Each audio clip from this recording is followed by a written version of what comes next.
হরে কৃষ্ণ। আপনাদের সকলকে স্বাগত জানাচ্ছি শ্রীমদ্ ভগবদ্গীতা ক্লাসে।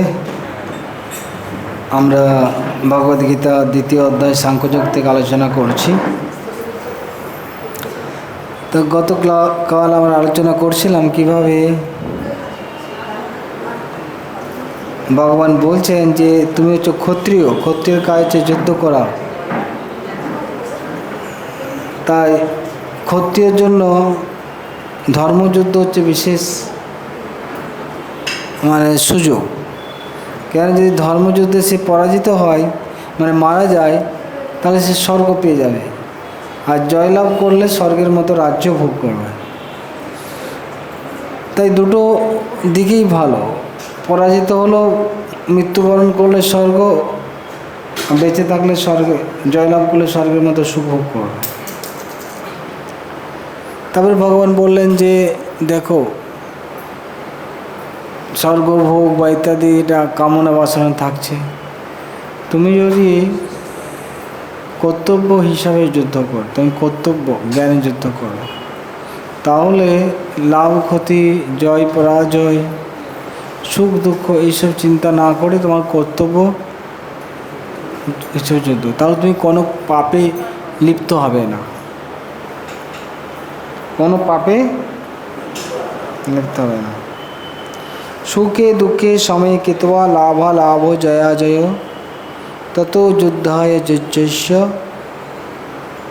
নৈবম পাপম অবাপসি। কোনো পাপ তোমার হবে না, তাই তুমি যুদ্ধ করো। তোমার লাভ ক্ষতি, জয় পরাজয় এসব চিন্তা করো না, ভগবানের জন্য তুমি যুদ্ধ করো। তাদের পর্যন্ত আমরা আলোচনা করেছিলাম। তা আজকে আমরা তারপর থেকে আলোচনা করব। এসা তেহবিতা সাংখ্যে বুদ্ধির যোগে তে মাংসিনু বুদ্ধিয়া যুক্তা জয়া পার্থ কর্ম বন্ধং পাশছে। অনুবাদ: হে পার্থ, আমি তোমাকে সাংখ্যযোগের মাধ্যমে এই জ্ঞানের কথা বললাম। এখন নিষ্কাম কর্ম সম্পাদনের মাধ্যমে বুদ্ধিযোগের কথা শ্রবণ করো, যার দ্বারা তুমি কর্মবন্ধন থেকে মুক্ত হতে পারবে। তো যেটা বললাম যে ভগবান সাংখ্যযোগের কথা, সাংখ্য মানে হচ্ছে দেহ এবং আত্মার মধ্যে কি পার্থক্য সেটা জানা। এখন আমরা পার্থক্য জানি না, আমি মনে করি দেহটা হচ্ছে আমি, কিন্তু আমরা সাংখ্যযোগের মধ্যে জানতে পারবো যে না, আমরা দেহ নই, আমরা হচ্ছি দেহ থেকে আলাদা বস্তু, সেটা হচ্ছে কি আত্মা। তাই দেহ নষ্ট হবে, আত্মা নষ্ট হবে না, এটা হচ্ছে সাংখ্যযোগ। এখন ভগবান নিষ্কাম কর্মযোগের কথা বলছে। নিষ্কাম কর্ম মানে যেখানে কোনো কামনা বাসনা থাকে না, নিষ্কাম। তার আগে তিনি সকাম কর্মযোগের কথা বলেন। সকাম মানে তুমি যদি ক্ষত্রিয় ধর্ম পালন করো, তাহলে তুমি স্বর্গের মতো জয়লাভ করে স্বর্গের মতো রাজ্য ভোগ করবে। পরাজিত হলে তুমি স্বর্গ পেয়ে যাবে। এটা যে সকাম, যে কামনা বাসনা নিয়ে করছে। কিন্তু ভগবান এখন বলছে নিষ্কাম কর্মযোগের কথা। নিষ্কাম মানে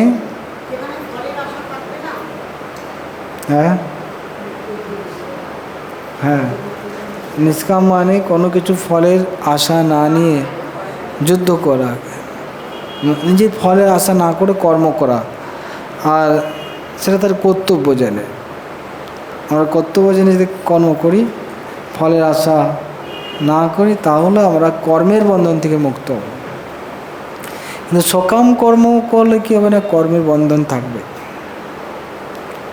সকাম কর্মে হয়তো পুণ্য কাজ করছে, পুণ্য কাজটা করলেও তার কর্মের বন্ধন হবে। স্বর্গে জন্ম নিক বা যেখানে নিক, তাকে এই কর্মফল ভোগ করতে। কিন্তু নিষ্কাম কর্ম করলে তাহলে তাকে কর্মের বন্ধন থেকে সে মুক্ত হয়ে যাবে। সে কর্তব্য জেনে কর্ম করবে। যেমন কোনো ব্যক্তি সে সংসারে রয়েছে, গৃহস্থ জীবন, তার সে ছেলে মেয়েদের বড় করছে, তার যদি কামনা কিছু থাকে যে ছেলে আমাকে দেখবে, মেয়ে আমাকে দেখবে, তাহলে কী হলো, সেটা সকাম হয়ে গেল। হ্যাঁ, আর নিষ্কাম মানে আমি আমার কর্তব্য করছি, তারা কি করেছে তাদের বিষয়। আমার কর্তব্য সংসার মেনটেন করা, ছেলে মেয়েদের ভালো শিক্ষা দেওয়া বা বড় করা, এটা হচ্ছে নিষ্কাম। এরকম যদি কেউ কর্ম করেছে তাহলে কর্মের বন্ধন থেকে মুক্ত হবে। আর না হলে সকামভাবে কর্ম করলে এই কর্মের বন্ধনে থাকবে। আর যখন সেটা হবে না মন মতো, তখন তার কী হবে, ছেলে মেয়েরা দেখছে না, তখন কী হবে, সে দুঃখ পাবে, হতাশা। আজকে একজন মহিলা ফোন করছিল আমাকে যে আপনাদের এখানে কোনো কিছু কাজ টাজ আছে কি না। আমি বললাম এরকম তো কিছু কাজ টাজ নেই এখানে, বেশিরভাগ ছেলেরাই করে। তো বললো আপনি আমার নাম্বার পেলেন কি করে? বলছে না, কয়েক বছর আগে একটা আমরা ক্লাস করেছিলাম আপনার কাছে, সেমিনার করেছিলাম, আপনার তখন নাম্বার ছিল, তো সেই জন্য আপনাকে ফোন করেছি। তা আমি বলি কেন এরকম চাইছেন? আমি মন্দিরে যোগদান করবো। আমি বলি মেয়েদের তো এখানে কম কিছু এইসব থাকে, যোগদান করার বিষয় নেই। আর তারপরে আপনি কী অসুবিধা আছে? বলছে না, আমার কেউ দেখছে না, আমার ছেলে বিদেশে চাকরি করে, বিদেশে থাকে, আর মাকে দেখছে না। বিদেশ থাকে অথচ ওর মাকে এখন দেখছে না। বলছে আগে দেখছিল, এখন আর দেখতে চায় না। তো তখন বললাম যে দেখুন, প্রকৃতপক্ষে আমরা যদি ভগবত উন্মুখী হই তাহলে সব সমস্যার সমাধান হবে। আমাদের দুঃখের কারণ হচ্ছে ভগবত বিমুখতা, এটা হচ্ছে মূল রোগ। মূল রোগটা হচ্ছে কি, ভগবত বিমুখতা। ভগবত যখন উন্মুখ হবো তখন সমস্যার সমাধান। এখন দেখুন কতদিন, কয়েক বছর, 5-6 বছর আগে হয়তো ক্লাস করেছে, ক্লাস অ্যাটেন্ড করেছে, কিন্তু সে ভক্তি করেনি, ভক্তিযুক্ত হয়নি। সে আবার সংসারের মধ্যে ঘুরছে, ঘুরতে ঘুরতে আবার যখন ধাক্কা খাচ্ছে, তখন আবার সে মনে পড়ছে আরে ওখানে গেছিলাম, দেখি একটু। তো বুঝেছেন কি না, মানুষ ভক্তি করতে চায় না ভগবানের। আর তখন কি হয়, যখন ভগবান ভক্তি করে না, তখন এই মায়ার এখানে কষ্ট পায়, মায়ার এখানে কষ্ট পায় সংসারে। সৌভাগ্যবান হলে তো সে তখন ভক্তি করতে আসে।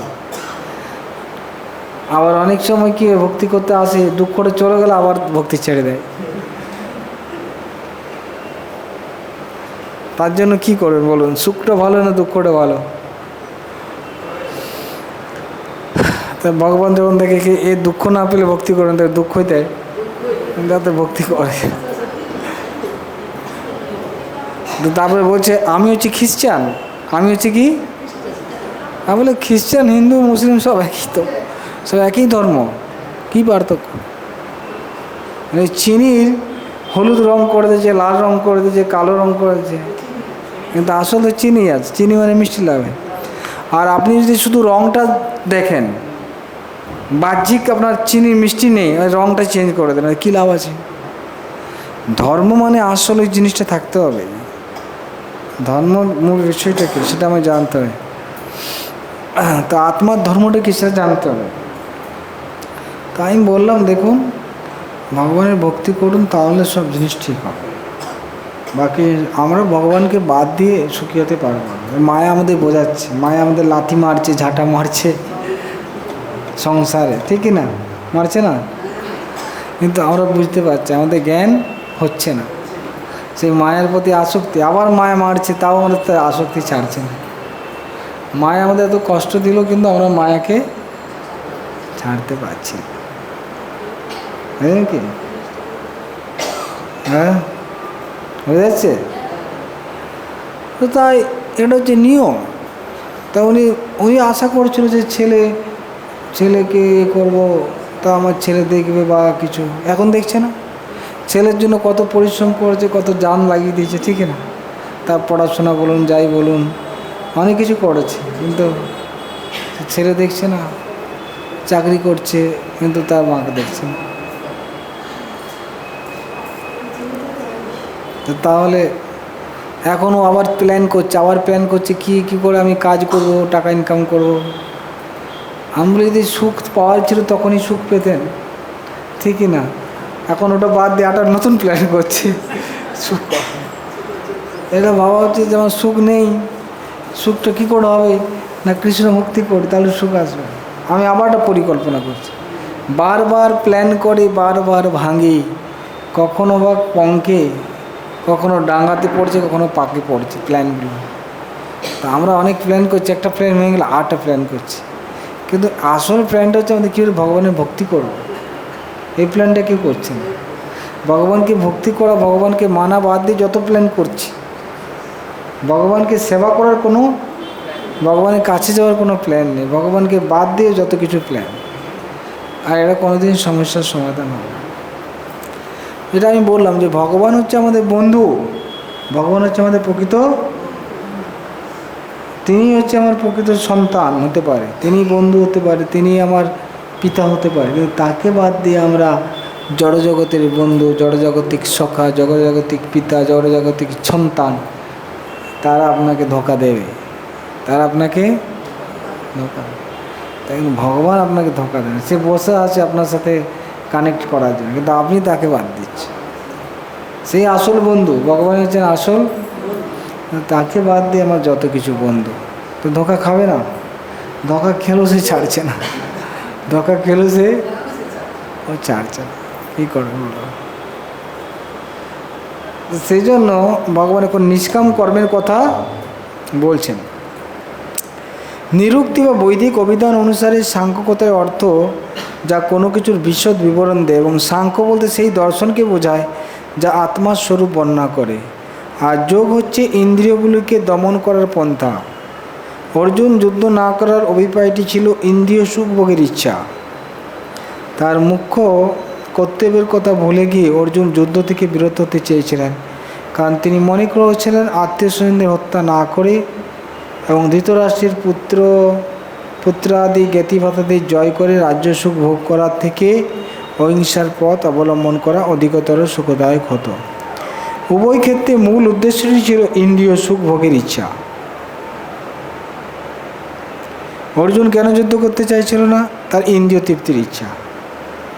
ইন্দ্রিয় তৃপ্তি বাধা হয়ে যাবে, তার আত্মীয় স্বজন মারা গেলে ইন্দ্রিয় তৃপ্তি হবে না। কিন্তু আমরা জানি নিষ্কাম মানে সেখানে ইন্দ্রিয় তৃপ্তির বাসনা থাকবে না। শ্রীকৃষ্ণ তাই অর্জুনকে বোঝাতে চেয়েছিলেন তার পিতামহকে হত্যা করলেও তিনি তার পিতামহের আত্মাকে কখনোই বিনাশ করতে পারবেন না। তাই তিনি ব্যাখ্যা করেছিলেন যে প্রতিটি জীব এবং স্বয়ং ভগবান সনাতন ও স্বতন্ত্র। পূর্বেও এদের সকলেই স্বতন্ত্র সত্তা ছিল, বর্তমানেও আছে এবং ভবিষ্যতে, কারণ আমরা সকলেই চিরশাশ্বত, চিরশাশ্বত ড্যাশ, ভেরি গুড, আত্মা। আমরা কেবল বিভিন্নভাবে আমাদের দেহরূপ পোশাকটির শূন্যস্থান পূরণ করুন। আমরা কেবল বিভিন্নভাবে আমাদের দেহরূপ পোশাকটির পরিবর্তন করি, দেখছো? প্রভুপাদের কথা বলে দিচ্ছে, দেখছে না? কিন্তু প্রকৃতপক্ষে দেহর বন্ধন থেকে মুক্ত হওয়ার পরেও আমাদের স্বতন্ত্রতা বর্তমান থাকে। ভগবান শ্রীকৃষ্ণ আত্মা ও দেহ সম্বন্ধে একটি বিশ্লেষণাত্মক স্পষ্ট ব্যাখ্যা প্রদান করেছেন।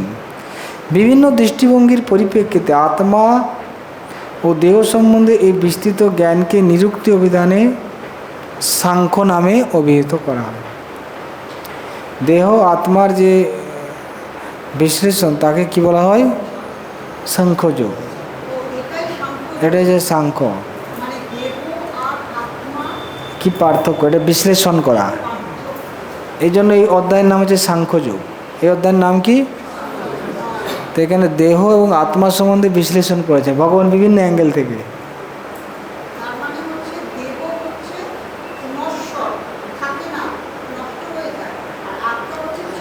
চিরস্থায়ী বিষয় বিষয় বুঝতে পেরেছি কি না? পুরুষ অথবা পরমেশ্বর ভগবান সক্রিয় এবং প্রকৃতির প্রতি দৃষ্টিপাত করার মাধ্যমে তিনি সৃষ্টি করেন। বেদে ভগবদ্গীতা এটি স্বীকৃত হয়েছে। বেদের বর্ণনা সূচিত করে ভগবান প্রকৃতির প্রতি দৃষ্টিপাত করার মাধ্যমে প্রকৃতিতে অসংখ্য পরমাণু সদৃশ আত্মার সঞ্চার করেন। ভগবান সৃষ্টি করে কিভাবে? প্রকৃতির দিকে তাকালে সৃষ্টি হয়ে যাবে। প্রকৃতির দিকে তাকানোর মাধ্যমে তার প্রতি গর্ব সঞ্চার হয়, বুঝলেন কিনা? সমস্ত জীব প্রবেশ করে প্রকৃতির মধ্যে। জড়জগতে এই সমস্ত আত্মারা ইন্দ্রিয় তৃপ্তি সাধন করার জন্য কর্ম করে চলেছে এবং মায়ের ভাবে তারা নিজেদের ভোক্তা বলে মনে করেছে। এই মনোবৃত্তি মুক্তির অন্তিম পর্যায়েও বর্তমান থাকে।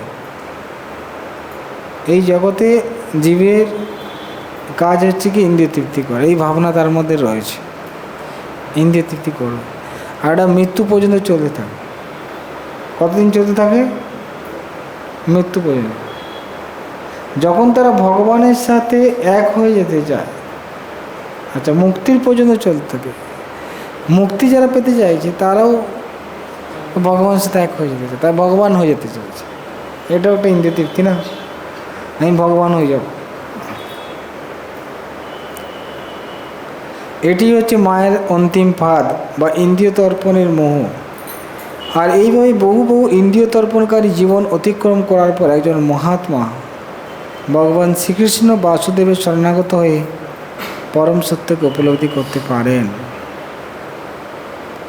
এরকম অনেক জীবন ইন্দ্রিয় তৃপ্তি করতে করতে করতে করতে কোনো মহাত্মা ব্যক্তি ভগবানের চরণে শরণাগত হয়, ভগবানকে সব কিছুর কারণ উপরে জানতে পারে এবং তার চরণে সমর্পিত হয়ে যায়।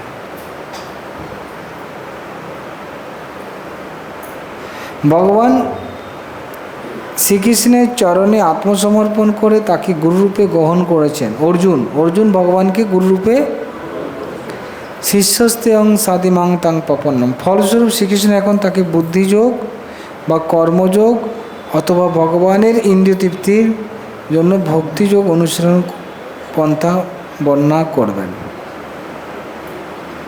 তো ভগবানকে গুরুরূপে স্বীকার করেছে, ভগবান তাকে এখন কি কথা বলছে? বুদ্ধিযোগ বা কর্মযোগ বা ভক্তিযোগ কথা বলছে। তুমি যদি কর্মযোগ, বুদ্ধিযোগ, ভক্তিযোগ করো তাহলে তুমি মুক্ত হবে এই জগৎ থেকে। ভগবানের সাথে সকলের অন্তরে পরমাত্মরূপে বিরাজমান ভগবানের সঙ্গে প্রত্যক্ষভাবে যোগপন্থায় যোগ স্থাপনই হচ্ছে বুদ্ধিযোগ। বুদ্ধিযোগ কাকে বলে? না, ভগবানের সাথে পরমাত্মার সাথে প্রত্যক্ষ যোগ করা, তাকে বলা হচ্ছে বুদ্ধিযোগ, যা দশম অধ্যায় দশম শ্লোকে স্পষ্টভাবে ব্যাখ্যা করা হয়েছে। কিন্তু ভগবত ভক্তি ব্যতীত সেই রকম যোগাযোগ স্থাপন হয় না।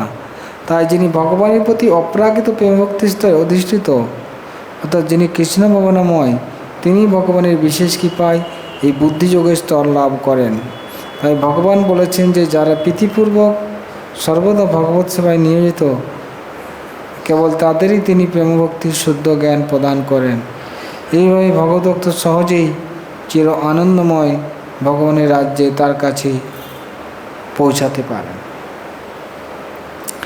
ভগবান বলছেন যারা আমার সেবা করে তাকে আমি বুদ্ধি দিই, যাতে তারা আমার কাছে ফিরে আসতে। তাই ভক্তি করতে হবে। হ্যাঁ, এটা হচ্ছে ডাইরেক্ট কানেকশান, ভগবানের ভক্তি করা। ভগবানের ভক্তি করলে ভগবান তাকে বুদ্ধি দেবে কীভাবে তার কাছে আমরা ফিরে আসতে পারি।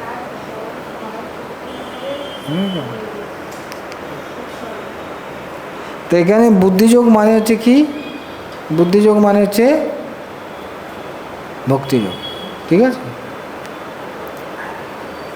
কৃষ্ণ ভাবনাময় কর্ম ও সকাম কর্ম, বিশেষ করে পারিবারিক ও জাগতিক সুখলাভের উদ্দেশ্যে ইন্দ্রিয় তর্পণ, এই দুটির মধ্যে যথেষ্ট প্রভেদ রয়েছে। পারিবারিক কর্ম ইন্দ্রিয় তৃপ্তির বাসনা আর কৃষ্ণের জন্য কর্ম, দুটোর মধ্যে পার্থক্য আছে। তাই বুদ্ধিযোগ হচ্ছে অপ্রাকৃত গুণসম্পন্ন কর্ম যা আমরা সম্পাদন করে থাকি। কিন্তু জড়জাগতিক কর্মটা হচ্ছে কি আমাদের বন্ধনের কারণ এবং সেটা দুঃখের কারণ। ভগবত ভক্তি করার মাধ্যমে অপ্রাকৃত আনন্দ লাভ করতে পারি। অপ্রাকৃত মানে জড়জাগতিক আনন্দ নয়, এটা জড়জাগতিক আনন্দের মতো এটা নয়, অপ্রাকৃত আনন্দ। এই জগতে আনন্দ প্রাকৃত আনন্দ, কিন্তু ভগবানের সেবার যে আনন্দ সেটা অপ্রাকৃত আনন্দ, বুঝলেন কি না? তাই সকলের জানা উচিত বুদ্ধিযোগের অর্থ হচ্ছে কৃষ্ণ ভাবনায় মগ্ন হয়ে পরম আনন্দে ও ভক্তি সহকারে ভগবানের সেবা করা। ভগবানের তৃপ্তি সাধন করার জন্য কেউ যখন কর্ম সম্পাদন করেন তা যতই কষ্টকর হোক না কেন, বুদ্ধিযোগের মাধ্যমে সাধন করার ফলে তিনি সর্বদা অপ্রাকৃত আনন্দে মগ্ন থাকেন, বুঝলেন না? তাই ভগবানের সেবা করতে গিয়ে আমাদের যদি কোনো কষ্টও হয়, ভগবানের সেবা করতে গিয়ে যদি আমাদের কষ্টও হয়, তাহলে কি বলছে অপ্রাকৃত আনন্দ পায়, তখন কষ্ট তার কাছে মনে হয় না। ভগবানের সেবায় কষ্ট পেলেও ভগবানের সেবায় আনন্দ এরকম আছে, তার কাছে কষ্ট বলে মনে হবে না, বুঝলেন কি না? ভগবানের কৃপার প্রভাবে এই ধরনের অপ্রাকৃত কার্যকলাপের ফলে স্বতঃস্ফূর্তভাবে অপ্রাকৃত অনুভূতির স্বাদ পাওয়া যায় এবং কোনো রকম বাহ্যিক প্রচেষ্টাই ছাড়াই হৃদয়ে দিব্যজ্ঞানের প্রকাশ হয়। এইভাবে তিনি মুক্তি লাভ করে পূর্ণতা প্রাপ্ত হন। বোঝা গেল? তো ভগবানের সেবা করলে কি হবে, অটোমেটিক হৃদয়ের মধ্যে দিব্যজ্ঞান প্রকাশিত হয়ে যাবে, দিব্য আনন্দ আসবে এবং হৃদয়ের মধ্যে দিব্যজ্ঞানটা প্রকাশিত হবে, অটোমেটিক দিব্যজ্ঞান প্রকাশ হবে। দিব্যজ্ঞান হৃদয়ে প্রকাশিত ভগবানের কৃপায়, ভগবানের সেবাতে। ভগবানের সেবা করলে বুদ্ধি দেবে ভগবান কিভাবে তার কাছে যেতে পারি। তেষাম সতত যুক্তানাম ভজতাম প্রীতিপূর্বকম দদামি বুদ্ধি যোগম তম যেন মাম উপজানতে। কি যখন ভগবানের সেবায় যুক্ত হয়, ভগবান তাকে বুদ্ধি দেয় যাতে তার কাছে আমরা ফিরে যেতে পারি। আপনি যখন ভক্তি শুরু করবেন, কি করতে হবে ভগবান আপনাকে বুদ্ধি দেবে, ভগবান আপনাকে ইঙ্গিত দেবে হৃদয় থেকে। হ্যাঁ, এবং সেটা যদি আমরা গ্রহণ করে নিই আর যদি বুঝতে না পারি, তাহলে গুরুর কাছে যেতে হবে, ইঙ্গিতের মাধ্যমে কি বলতে চাইছে ভগবান।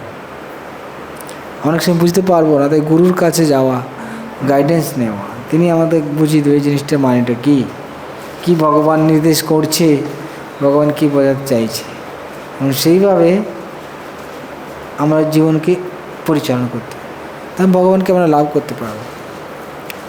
আমাদের জীবনে অনেক বাধা আসছে, ভক্তি করতে গিয়ে কী করব কিছু বুঝতে পারছেন, ভগবান বুদ্ধি দেবে। কী করে সে বাধা থেকে মুক্ত হয়, কী করে সমস্যার সমাধান হবে, ভগবান বুদ্ধি দেবে, ভগবান রাস্তা করবে। ভগবান রাস্তায় বুদ্ধি যদি দেয়, সব কিছু সমাধান হয়ে যাবে। কিন্তু আমাকে যেটা করতে হয় সেটা ভগবানের সেবা করতে হবে, ভগবানের সেবাটা আমাদের শুরু করতে হবে। তাহলে ভগবান আপনাকে বুদ্ধি দেবে কীভাবে সেখান থেকে আপনি বেরিয়ে যাবেন। ধীরে ধীরে ভগবান বুদ্ধি দেবে, বুঝছে? কোথায় কীরকম ব্যবহার করতে হবে, কার সাথে কীরকম কথা বলতে হবে, সেগুলো সব ভগবান বুদ্ধি দেবে, যথার্থ বুদ্ধি দেবে। যে ভগবানের কাছে সারেন্ডার আছে, ভগবানের সেবা করে।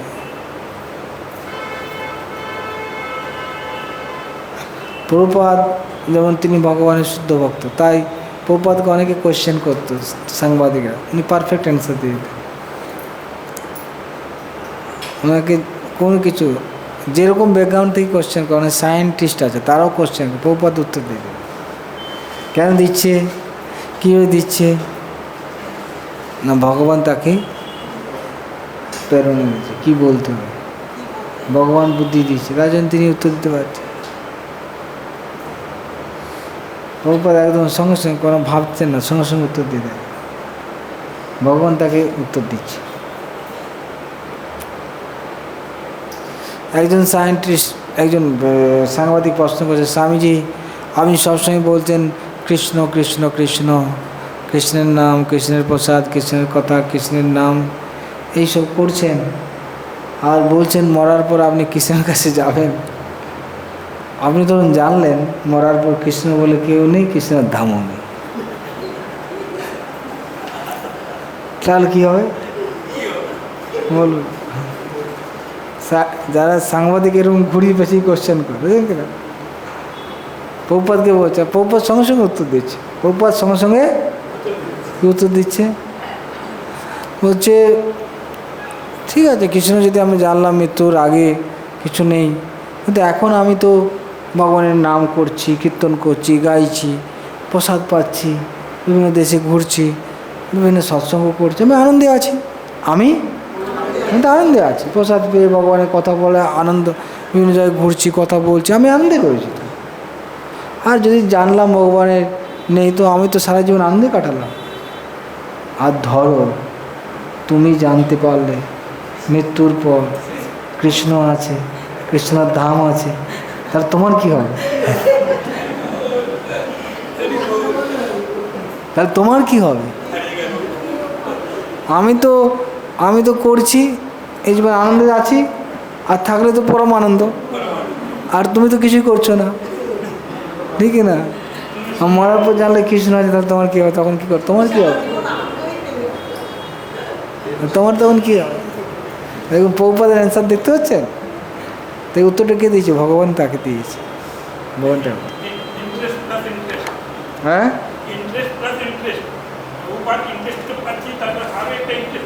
বুঝতে,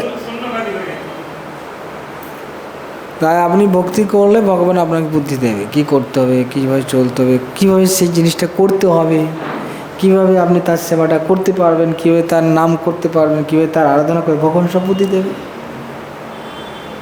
ভগবান এই সংসারে সবাইকে তো বুদ্ধি দিচ্ছে না? সবাইকে ভগবান বুদ্ধি দিচ্ছে, তো আপনি যদি তার সেবা করতে চান, বুদ্ধি দেবে না?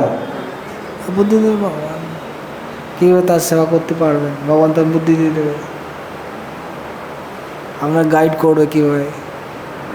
আপনি ভগবানকে ভুলতে চান, ভগবান আপনাকে সাহায্য করছে, হ্যাঁ কি? আপনি ভগবানকে ভুলতে চান, ভগবান আপনাকে সাহায্য করছে।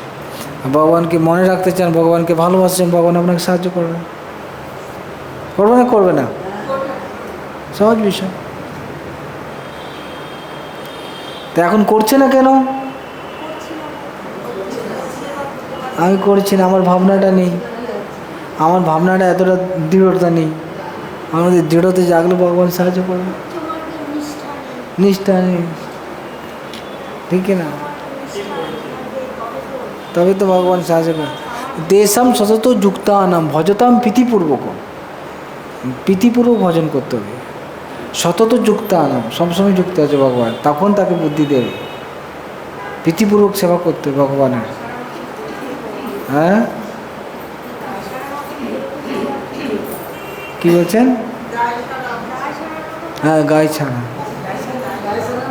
হ্যাঁ, বুঝেছেন? গায়ে ছাড়া করলে হবে কি? গায়ে ছাড়া করলে হচ্ছে না।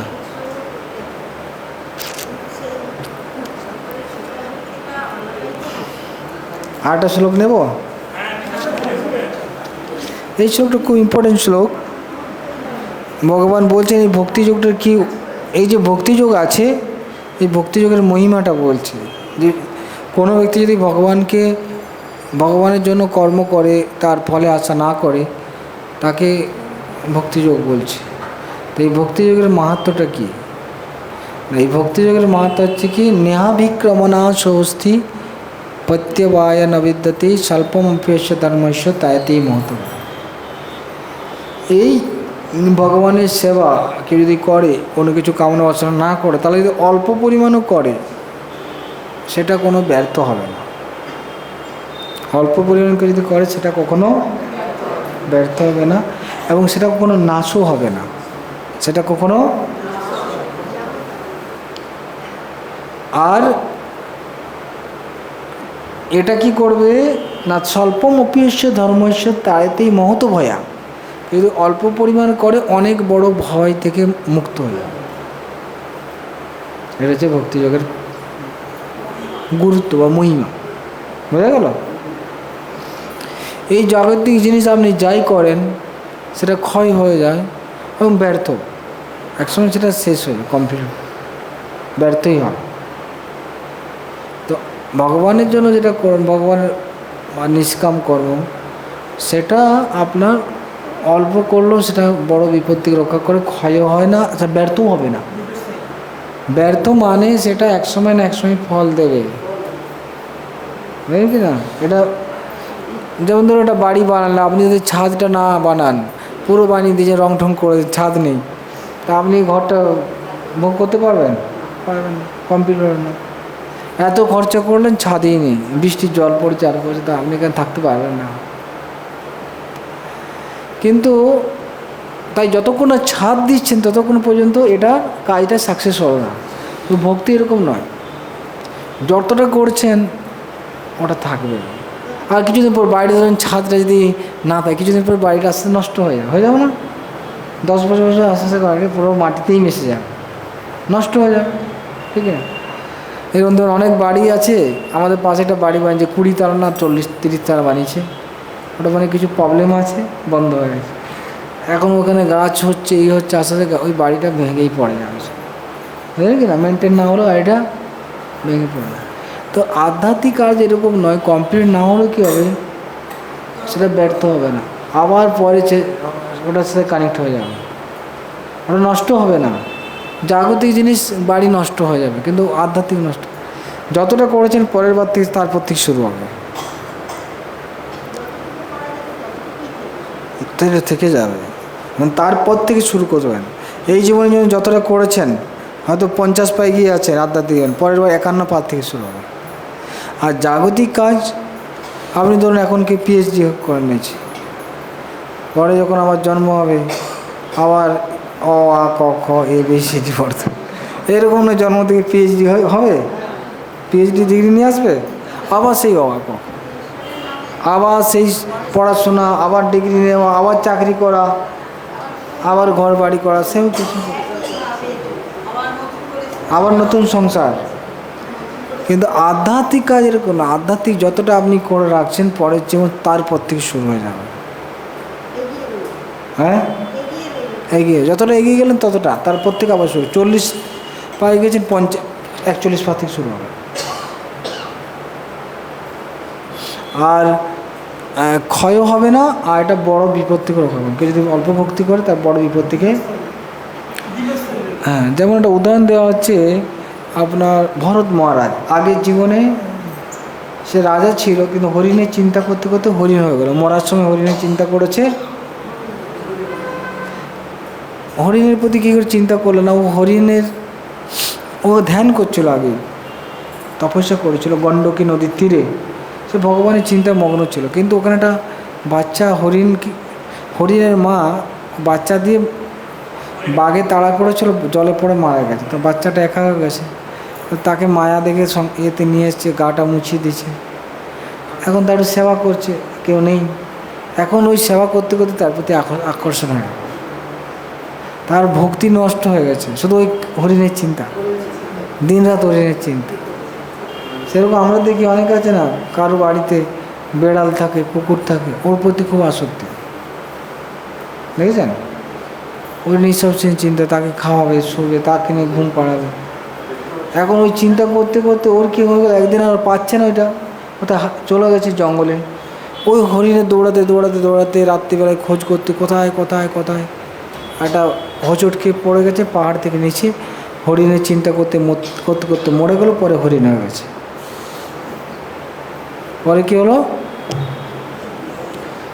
তা আমরা যার প্রতি আসক্ত হবো, যে চিন্তা করব, সেটা পরের জীবন হয়।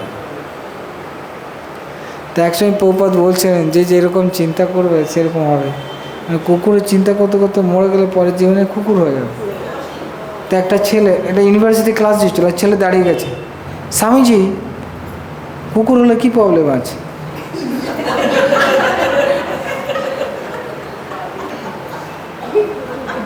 ভাবে প্রভুপাদ বলছে, আমি তোমাকে আশীর্বাদ দিচ্ছি, আমার আশীর্বাদ তোমার উপর রইল, ঠিক আছে, তুমি যেটা চাইছো সেটা হবে, বসে পড়ো। তা মানুষ ওদের যে কুকুর হলে তো ভালোই আছে, কুকুর হলো খারাপ কি আছে? তাই মানুষ কুকুরেরটা যে জীবনটা কষ্ট থাকবে সেটা কুকুরের জীবনটা আমি ভালো থাকবো, এখন এরকম তাদের চেতনা হয়ে গেছে, ওই রকম হয়ে গেছে, বুঝেছেন কি? তাই এখন অনেকে কুকুরকে ঘরে আর এসিতে রাখে,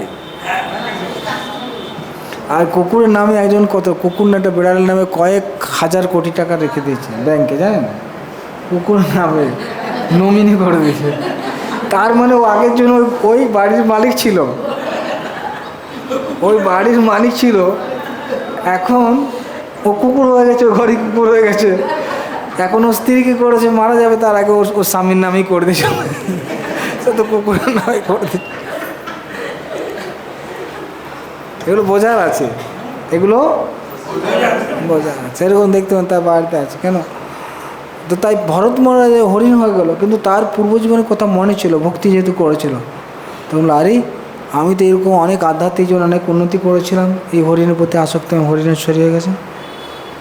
তখন সে আর কি করলো, ও এটা আশ্রমেই থাকতো, আর ও হরিণদের সাথে মিশতো না। মারা গেল, পরের জীবন ব্রাহ্মণ পরিবারে জন্ম হলো। তখন আগের দুটো জীবনের কথা মনে ছিল, তখন বুঝতে পারলো যে এখন আমাকে এই জীবনে উদ্ধার হতে, মানুষের জীবন আবার পেয়ে গেছে। তখন সে জড়ভরতপ্রতি ভগবানের আরাধনা করে ভগবানের কাছে প্রার্থনা করে। তাই দেখুন ভক্তিটা ভরত মহারাজ আগে করেছিল যতটা, হরিণের শরীরে গিয়েও সেটা ছিল। তারপরে যখন ব্রাহ্মণ পরিবারে জন্ম করলো, তারপর থেকে আবার শুরু করে দিল, এইরকম না আবার সেই প্রথম না, ও প্রথম থেকেই সে আত্মজ্ঞানী ছিল। ভরত মহারাজ জড়ভরত যখন প্রথম থেকে আত্মজ্ঞানী, ওই স্টেজ চলে গেছিল, ভক্তি বেশি করতে হয়নি, অটোমেটিক সেই স্তরে পৌঁছে গেছে। তো অনেক মানুষ আছে অল্পতে দেখবেন ভক্তিতে খুব এগিয়ে যায়, কিন্তু তার মানে বুঝতে আগে থেকে কিছু করা আছে।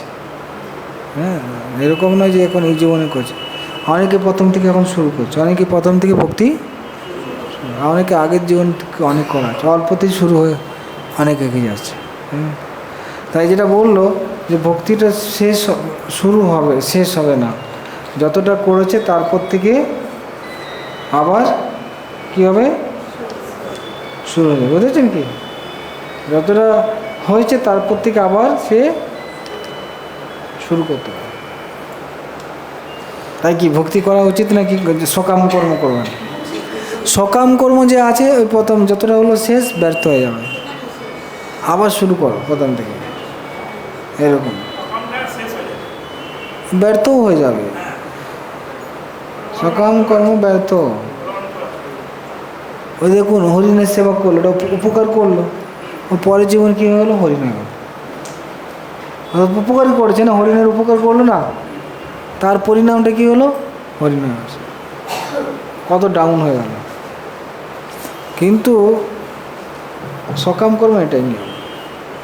আটজন ব্রাহ্মণ, আটজন রাজা ছিল, মানে মহারাজ নিগ, প্রচুর দানি রাজা, কী ছিল, দানি, পুণ্যবান। সে এত গাভী দান করেছে, বলা হচ্ছে যে আকাশে যত তারা আছে কেউ গুনে দিতে পারে, আকাশে যত তারা আছে না এগুলো কেউ গুনতে পারে চাইলে, কিন্তু গোনা সম্ভব নয়, কেউ গুনতে পারে। কিন্তু নিগ মহারাজ এত গাভী দান করেছিল ব্রাহ্মণদের, সেটা কেউ গুনতে পারে না, এত গাভী দান করেছে। তখন অনেক পুণ্য কাজ করছে, কিন্তু দেখুন এই পুণ্য কাজ করলেও কী হবে, এই সমস্ত জিনিস খুব জটিল জিনিস আছে, এই যে জিনিসটা আছে কি জটিল। ও কি করেছে, একদিন কিছু গাভী একজন ব্রাহ্মণকে দান করেছে, ব্রাহ্মণ নিয়ে গেছে, ওই ব্রাহ্মণকে যে গাভীটা দান করেছে একটা গাভী আবার ফিরে এসে রাজার যে গোয়াল সেখানে প্রবেশ করে গেছে, যেখানে গরু থাকে। রাজা কি করছে, সেই গাভীটা সহ আরেকজন ব্রাহ্মণকে দান করে দিয়েছে, বুঝলেন কি না? তাহলে ও একজনকে দান করেছিল একটা ব্রাহ্মণ, সেই ব্রাহ্মণ এসে গেছে, এসে দেখছে তার গাভীটা আরেকজন ব্রাহ্মণকে দান করে দিয়েছে। এখন সেই ব্রাহ্মণকে বলছে এই গাভীটা তো আমার। ওই ব্রাহ্মণ বলছে না, আমাকে তো রাজা দান করেছে, এটা আমার। তো রাজা দেখছে আরে মুশকিল, এই দুজন ব্রাহ্মণের মধ্যে ঝগড়া লেগে গেছে। তখন রাজা বোঝাচ্ছে যে ব্রাহ্মণকে দ্বিতীয়বার দিল, তাকে বলে দেখুন আমি প্রথমে ইনাকে দান করেছিলাম, তারপর আমি আপনাকে ভুল করে দান করে দিচ্ছি। আপনি যদি চান এই এই এই গাভীর পরিবর্তে আপনাকে 1000 গাভী দিতে পারি। 1000 না, 1 লক্ষ দিয়ে দেবো, 1 কোটি দেবো। না না, আমার ওই গাভী লাগবে। তো এখন ও গাভী ছাড়ছে না, দুজনেই চাইছে। এখন কি করবে? রাজা তো চেষ্টা করলো, তখন ওই ব্রাহ্মণটা অভিশাপ দিয়ে দিয়েছে যে তুমি আমাকে দান করার পর আমার নিয়ে আবার অন্য কারোর কাছে দান করেছো, যাও তুমি গিরগিটি হয়ে যাও। গিরগিটি হয়ে গেছে। ওই ব্রাহ্মণটা কী হয়ে গেলো? এত গাভী দান করার পর দেখুন একটা ছোট ভুল হলো, গিরগিটি হয়ে গেছে। হ্যাঁ, দোষ তো নেই, কিন্তু ওই যে দেখুন এই তো মানে কর্ম জিনিসটা এরকম, এই জড়জগতে কর্মিক রিয়াকশানটা এরকম যে কেউ পুণ্য কাজ করছে তার ইয়ে নেই, কিন্তু কীরকমভাবে সে ফেঁসে যাচ্ছে, বুঝেছে কি? তো এই জড়জাগতিক কর্ম না গহনা গতি, ভগবান বলেছেন কর্ম না গহনা গতি। কর্মের গতিটা খুব গহনা, মানে খুব জটিল। তাই পুণ্যকামী ব্যক্তিরাও কীভাবে ফেঁসে যাচ্ছে দেখুন, ঠিক হয়ে যেতে হলো।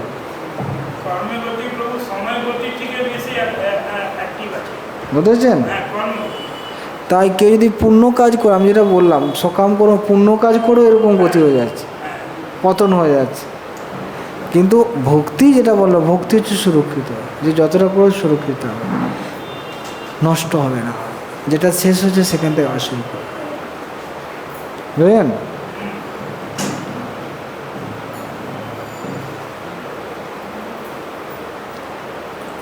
সেই জন্য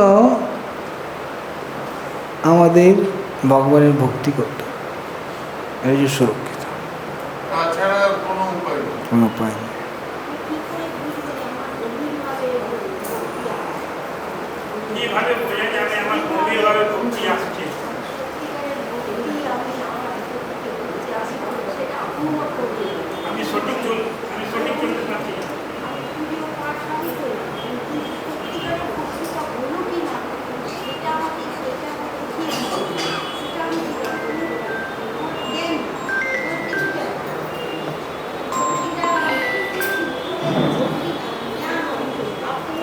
সার্টিফাইড হতে চাইছেন যে আমি ভক্তি করছি, ঠিক করতে পারছি কি না, তাই তো?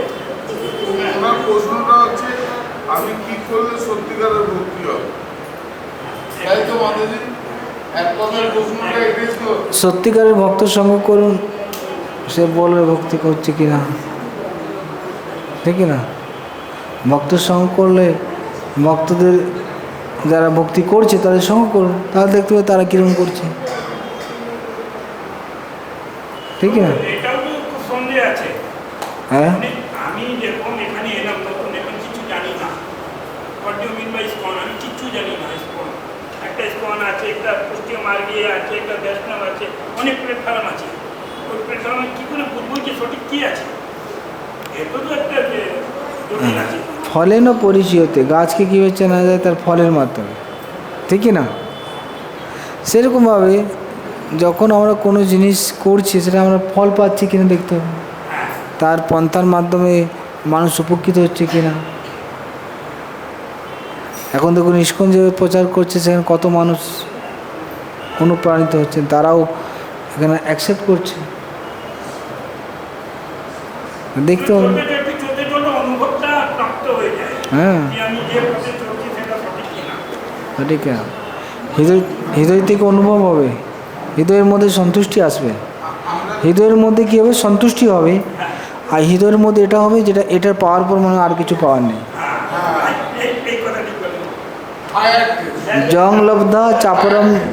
জংলব্ধা চাপরম লাভং মন্যতেন অধিকম ততো যস্মিন স্থিতেন দুঃখেন গুরু নাপি বিচালয়। যেটা পেলে মনে হবে না আর কিছু আছে। তা আপনি বলছেন না এটা ভালো, ওটা ভালো, ওটা ভালো, ওটা ভালো, ওটা ভালো, কিন্তু যেটা পেলে মনে হয় আর কিছু পান না, আর কিছু আমি কমপ্লিট স্যাটিসফাই।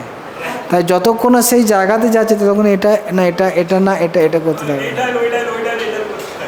প্রভুপাদ একটা এক্সাম্পল দিয়েছেন, যখন বাচ্চা কান্না করে তখন তার বাড়ির লোকরা তাকে আদর করে, পাড়ার লোকের আদর করে, শান্ত হয় না। ওর বাবার কোলে যায়, বাবার কোলে যা একটু কম করে, মায়ের কোলে গেলে মায়ের কোলে গেলে সম্পূর্ণ যতক্ষণ পর্যন্ত না মায়ের কাছে যাচ্ছে ততক্ষণ কমপ্লিট হচ্ছে না। হচ্ছে না, অসন্তুষ্টি হচ্ছে না। বিভিন্ন দেব দেবী পূজা করছি,